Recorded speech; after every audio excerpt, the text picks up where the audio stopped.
Sa mundong ito, walang may naawa sa mga mahihina.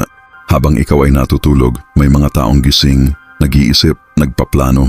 At kaibigan, sila ang kumukuha ng mga oportunidad na para sana sa'yo. Maraming tao ang lumalaki na tinuruan na maging mabait, masunurin at maghintay ng tamang pagkakataon.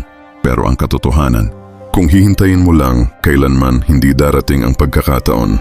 Kasi sa mundo, hindi pantay ang laban. Ang mga gutom, ang mga desperado, at ang mga matatalino, sila ang bumabaluktot ng mga patakaran para sila ang laging nasa itaas.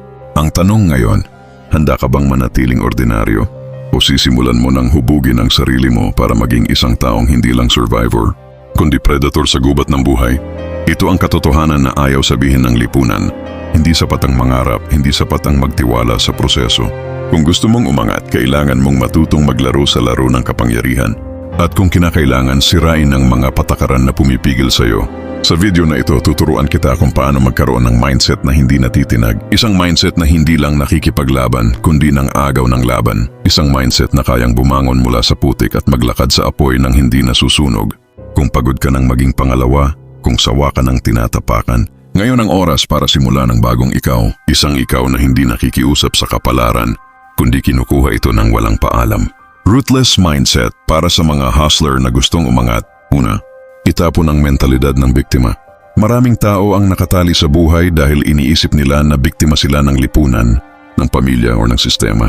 Lagi nilang sinasabi, wala kasi kaming pera. O mahirap lang kami eh. Pero kaibigan, ito ang katotohanan. Walang paki ang mundo sa mga reklamo mo. Habang nag-aaksaya ka ng oras sa pagdaing, may isang tao diyan na ginagamit ang parehong problema bilang gasolina para sumabog sa tagumpay. Example, isipin mo ang dalawang magkaibigan na parehong lumaki sa hirap. Yung isa araw-araw nagrereklamo, wala kasi kaming pera, kaya wala na akong pag-asa. Yung isa tahimik lang pero nag-observe.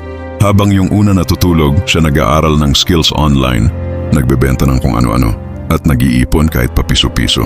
Pagdating ng 3 taon, sa palagay mo anong nangyari? Yung una nagrereklamo pa rin. Yung isa, may negosyo na at siya na ang nagbibigay ng trabaho sa iba.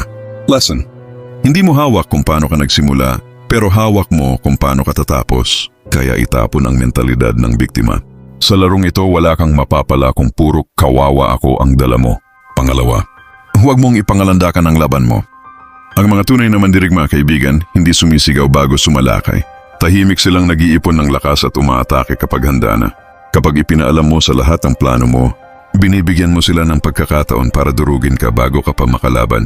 Example, isipin mo may balak kang magtayo ng negosyo. Sinabi mo sa mga kaibigan mo, kapitbahay mo, at kahit